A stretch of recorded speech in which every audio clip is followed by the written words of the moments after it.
नाजरीन, गुलिस्तान न्यूज देख रहे हैं आप। मैं हूँ आपके साथ अतिया मुजीब। शुरुआत करेंगे इस खबरनामे की। सबसे पहले नजर डालेंगे कुछ अहम सुर्खियां।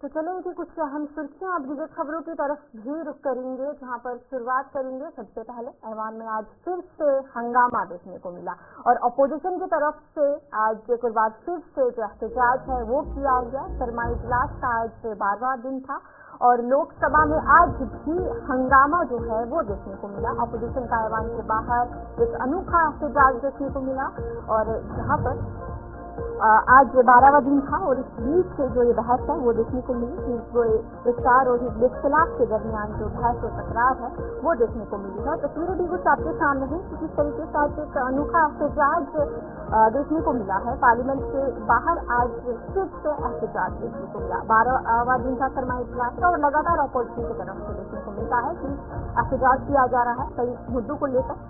और वहीं पर इस बार कांग्रेस के अराकीन पार्लियामेंट में मास्क, टी शर्ट और बैग के बाद आज एक अनोखा सा एहतजाज किया। गुलाब केसरी और कौमी परचम तिरंगा लेकिन उन्होंने एहतजाज किया है। एनडीए के अराकीन पार्लियामेंट को तकसीम किया, जो भी वहां से गुजर रहा था अपोजिशन की तरफ से जो फूल और तिरंगा है वो तकसीम किए जा रहे थे। और इसी बीच ये भी देखने को मिला कि राहुल गांधी ने वजीर दिफा राजनाथ सिंह को भी गुलाब दिया, ये भी देखने को मिला। और फूलों की तकसीम के दौरान अपोजिशन के अरकान पार्लियामेंट में पहले कार्ड भी जो बैनर थे वो भी उठा के रखे थे, जिस पर लिखा गया था कि देश को मत बिकने दो।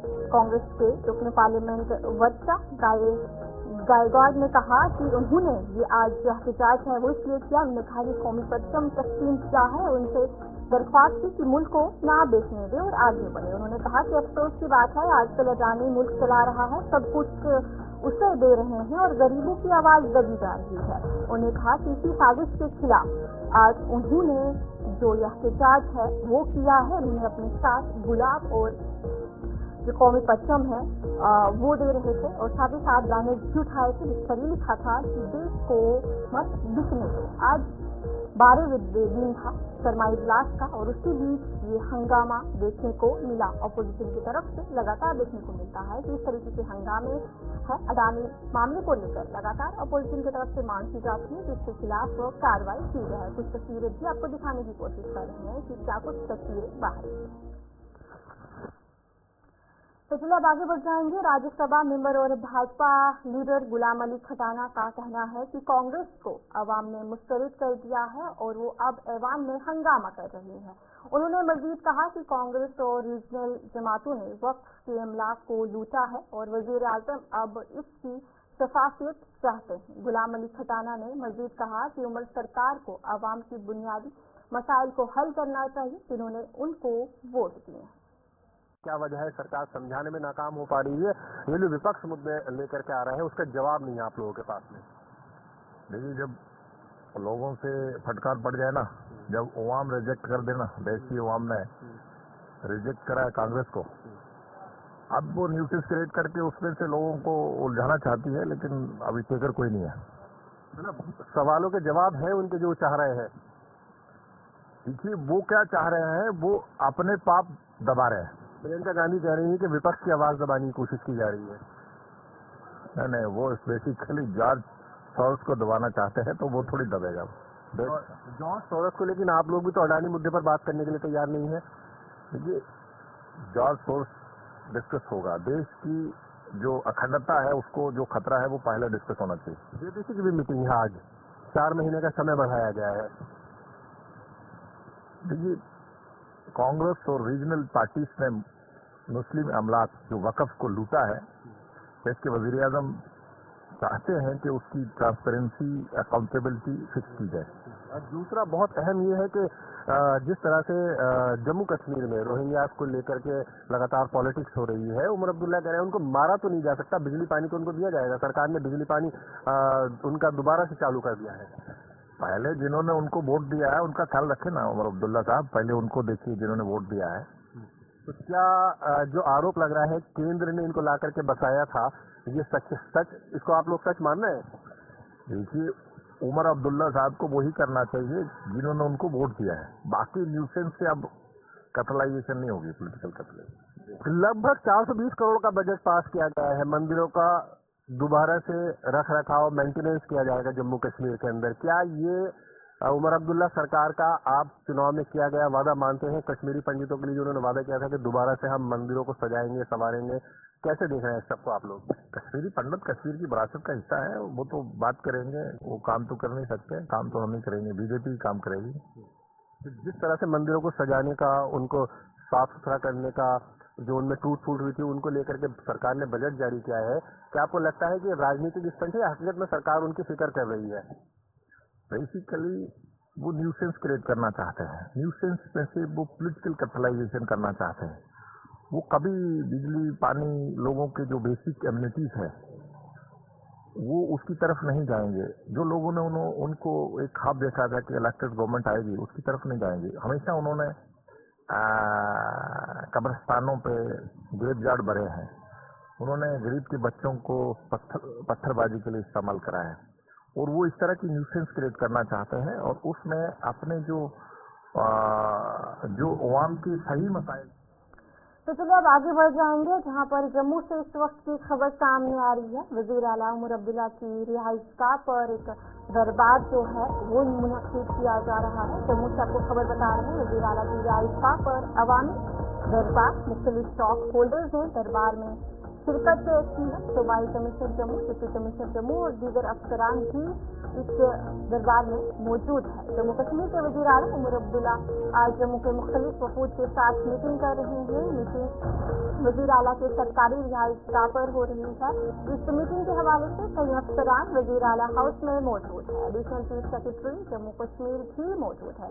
सूबाई commissioner Jammu Ramesh Kumar, DC Jammu Sachin Kumar, SSP Jammu और कई दीगर अफसरान दरबार में मौजूद है। इस मीटिंग में काबीना वजीर सकीना इत्तू एमएलए बनी और कई एमएलए भी मौजूद है। दरबार में ताजरू और दीगर कई स्टॉक होल्डर्स भी पहुंचे, जिन्होंने गुलिस्तान न्यूज से बात करते हुए कहा कि वो अपने अपने मसाइल और मुश्किलात वजीर आला के सामने रखेंगे और उम्मीद करते हैं कि उनका उजाला भी किया जाए।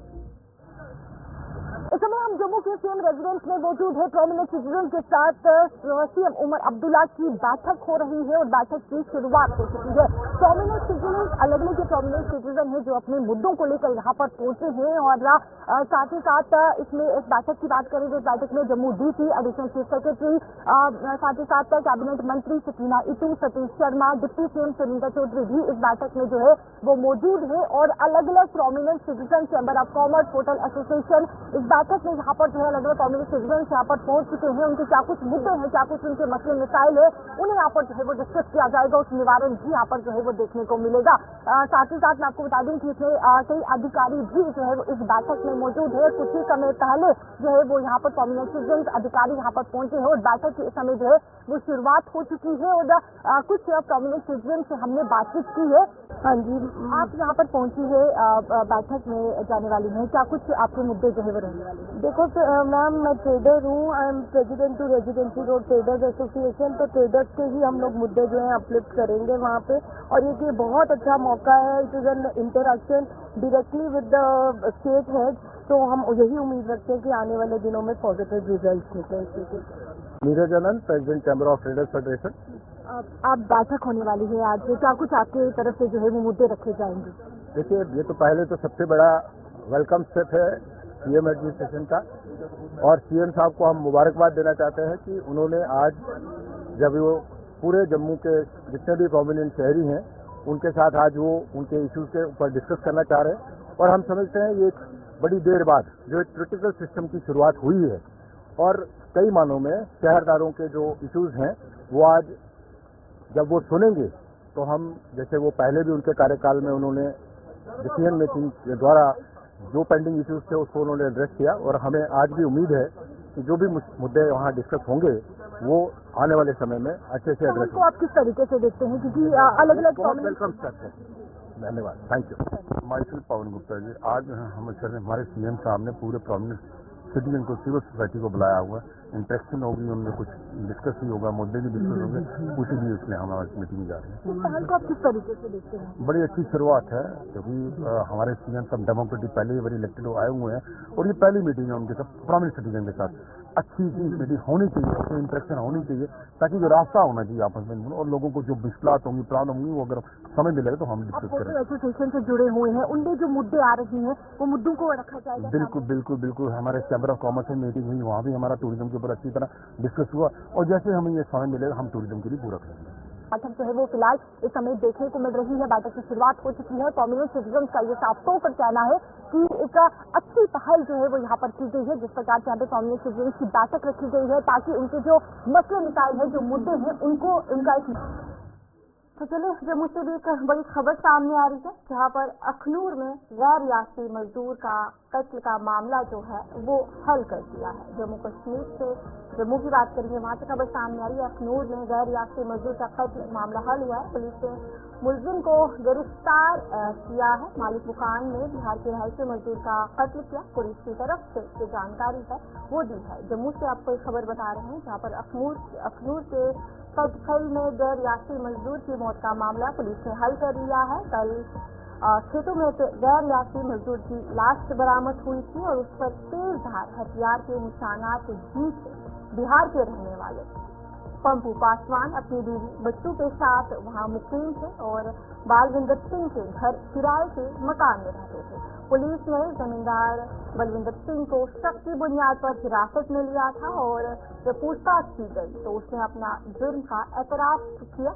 अखनूर पुलिस ने उसके खिलाफ एफआईआर दर्ज करके जो मुकदमा है वो दर्ज किया है और फिलहाल तहकीकात भी जारी है और उसे गिरफ्तार भी कर लिया है। अखनूर में गैर रियासती मजदूर का कत्ल मामला था, जिसे पुलिस ने हल किया है और पुलिस ने मुलजिम को भी गिरफ्तार कर लिया और मालिक मकान बताया जा रहा है जिसने बिहार के रिहायशी मजदूर का कत्ल किया है। फिलहाल पुलिस ने मुकदमा भी दर्ज किया है, बाकी तहकीकात भी की जा रही है। इसी पर हमारे साथ हमारी नुमाइंदा शिल्पा शर्मा ज्वाइन कर चुके हैं। शिल्पा, बताएगा क्या कुछ जानकारी है, जहाँ पर पूरा ये जो कत्ल का मामला है उसे हल कर दिया गया है, क्या कुछ बताया जा रहा है सवाल? देखिए, बेहद ही हैरान कर देने वाला जो मामला सामने आया है, जम्मू के अखनूर सीमावर्त के प्रदेशी गढ़खाल जो है वो इलाका इस समय बताया जा रहा है। जिस सरकार से गढ़खाल जो इलाका है वहाँ पर जो बलविंदर सिंह है उनके घर पर एक किराएदार रहता था पप्पू पासवान, जिसकी उम्र जो है वो 39 वर्ष से बताई जा रही है। वो अपने बच्चे और अपनी बीवी के साथ वहाँ पर रहता था और काफी समय से कई महीने से जो है वो उसने किराया नहीं दिया था और वो अब घर को जो है वो खाली करने की तैयारी कर रहा था। और जैसे ही बलविंदर सिंह यानी कि मकान मालिक को पता चलता है कि वो घर को खाली कर रहा है, उसने किराया मांगा और जब किराया नहीं दिया गया तो आपस में एक बहस होती है, आर्गुमेंट होती है और आर्गुमेंट इस हद तक हो जाती है कि इस तरह बचाते हैं कि बलविंदर सिंह यानी कि मकान मालिक है वो किराएदार पर जो है वो बेकार हथियार से हमला करता है और इसी वक्त जो है वो मृत्यु हो जाती है। लेकिन उसके बाद शव को जो है वो खेतों में फेंका गया और जब कुछ समय के बाद यानी कि जब पत्नी जो है वो जो बिहार के रहने वाले हैं पवन पासवान, उनकी जो है वो ढूंढने की कोशिश की गई, तब वहाँ पर जो है वो नहीं पाया गया। पप्पू पासवान है किराएदार, वो नहीं पाया गया। तो उसके बाद तो पुलिस पे कंप्लेंट की और पुलिस ने तहकीकात की तो तब ये पता चला कि खेतों से एक शव को बरामद किया गया है, जिसका यानी कि जो किराएदार है पप्पू पासवान, उनका वो शव है। उन शव पे तेजधार हथियार से हमला किया गया था, जहाँ पर निशान भी जो है वो मौजूद थे और जब को हिरासत में लिया गया तो तब उसने अपना जुर्म कबूला कि उसने भी किराएदार का जो है वो कत्ल किया है, क्योंकि काफी महीने से कई महीने से उसने किराया नहीं दिया जाता है। इस समय आप देखें कि जिस वजह से एफआईआर को दर्ज किया गया, 3 के तहत मामले को दर्ज किया गया है और साथ ही साथ इनकी जो बीवी है उन्हें भी पप्पू पासवान की बीवी को भी जो है मृतक पप्पू पासवान की बीवी को भी जो है शक के घेरे में लिया गया है। फिलहाल इन सब पर पूरी इस समय जो है वो जांच की जा रही है। लेकिन बेहद ही हैरान कर देने वाला ये मामला है, जम्मू के अखनूर गांव से ये मामला जो है वो सामने आया है। जिस प्रकार से किराया न देने पर बलविंदर सिंह जो मकान मालिक है वो आक्रोश गुस्से में आ जाता है और इतना बड़ा कदम जो है वो उसके द्वारा उठाया गया है। इसके बाद जहाँ पर ये जो पूरा मामला सामने आया है, जहाँ पर पुलिस की तरफ से भी तहकीकात की जा रही है, तो जहाँ पर पुलिस ने वेरिफिकेशन की थी, क्योंकि जिस तरीके से किराएदार की बात करेंगे तो हर टाइम पे वेरिफिकेशन की जाती है और जहाँ पर ये मामला देखने को मिल रहा है कि किराया ना देने पर जो उस मालिक मकान ने कत्ल किया है उसका। जी बिल्कुल, देखिए बेहद ही हैरान कर देने वाला ये मामला है कि कई ऐसे किराएदार होते हैं जो कहीं न कहीं किराया नहीं देते हैं और वो घर छोड़कर घर को चले जाते हैं, लेकिन कहीं न कहीं मकान मालिक इतना बड़ा कदम नहीं उठाते हैं। तो हो सकता है कि इसके पीछे का एंगल कुछ और भी हो। फिलहाल पुलिस पूरी तरीके से तहकीकात कर रही है, लेकिन जब बलविंदर सिंह को हिरासत में लिया गया, डिटेन किया गया, जब उससे पूछा गया तो उसने ये खुलासा किया कि किराया नहीं दिया गया। लेकिन हो सकता है, संभव ये है कि दूसरा एंगल भी इसका हो सकता है जिसके चलते उसे इतना गुस्सा, क्योंकि आप देखिए कि किराया ना देने पर कहीं न कहीं हाथापाई हो सकती है, आर्गुमेंट तेज बढ़ सकती है। लेकिन इतना बड़ा कदम जो बलविंदर सिंह ने उठाया है तो कहीं न कहीं सबके घेरे में है कि आखिरकार इतना बड़ा कदम क्यों उठाया गया, चाहे केवल किराए के लिए या फिर कोई और एंगल भी इसमें जो है वो सामने आता है। फिलहाल इसको लेकर जो पूरी तरीके से तहकीकात जानकारी देनी चाहिए। हमारी नुमाइंदा शिल्पा शर्मा आपको अपडेट कर रही थी कि जम्मू कश्मीर में पूरा मामला पेश आया है, जहाँ पर एक मालिक मकान ने किराएदार का कत्ल किया है। फिलहाल पुलिस की तरफ से तहकीकात जारी है। तो चलिए अब आगे बढ़ जाएंगे, जहाँ पर श्रीनगर लेह सारा ट्रैफिक के लिए बंद कर दी गई है, जहाँ पर देखने को मिला है कि जोजिला पर जो बर्फबारी है वो हो रही है, जिसके चलते श्रीनगर लेह सारा ट्रैफिक के लिए बंद कर दी गई है। जोजिला के मुकाम पर बर्फबारी हो रही है और इंतजामिया ने एहतियाती तौर पर ये फैसला लिया है और शहरा पर दोनों तरफ से जो ट्रैफिक है उसे बंद कर दिया गया है। जिस तरीके से महकमा मौसमियात की तरफ से भी पेशेनगोई की गई थी कि बर्फबारी होगी, और आज जोजिला की बात करेंगे, वहां पर बर्फबारी हुई, जिसके चलते ये फैसला लिया गया है। इंतजामिया ने एहतियाती तौर पर ये फैसला लिया है और फिलहाल जो जानकारी सामने आ रही है कि 24 घंटे के लिए जो ये शहरा है उसे बंद कर दिया है और इस पर काम भी जारी है और लोगों को हिदायत भी दी गई है कि फिलहाल सफर ना करें, सफर से गुरेज करने की हिदायत जो है वो दी है। श्रीनगर लेह सारा की बात करेंगे तो इसे ट्रैफिक के लिए फिलहाल बंद कर दिया गया है। जोजिला के मुकाम पर जो बर्फबारी है वो देखने को मिल रही है और फिलहाल बर्फबारी वहां पर जारी है और 24 घंटे के लिए जो ये शहरा है उसे बंद कर दिया है और इंतजामिया ने एहतियाती तौर पर ये फैसला जो है वो लिया है। तो चलिए इसी पर हम जानकारी भी लेंगे हमारे साथ। तो तस्वीरें भी आपके सामने हैं कि जहां पर बर्फबारी जो है वो हो रही है और शहरा पर दोनों तरफ से गाड़ियों को बंद कर दिया गया है। फिलहाल जो एहतियाती तौर पर इंतजामिया की तरफ से ये फैसला लिया गया है। आज बर्फबारी हुई, जिसके चलते जो ये श्रीनगर लेह सारा है ट्रैफिक के लिए फिलहाल बंद कर दिया गया है। और तस्वीरें भी आपको दिखाने की कोशिश कर रहे हैं कि जोजिला के मुकाम पर ये बर्फबारी हुई और अभी भी इस वक्त बताया जा रहा है कि बर्फबारी वहां पर जारी है। और जिस तरीके से महकमा मौसमियात की तरफ से ही कहा गया था कि जम्मू कश्मीर में कुछ जगहों पर बर्फबारी होगी और बर्फबारी भी देखने को मिली।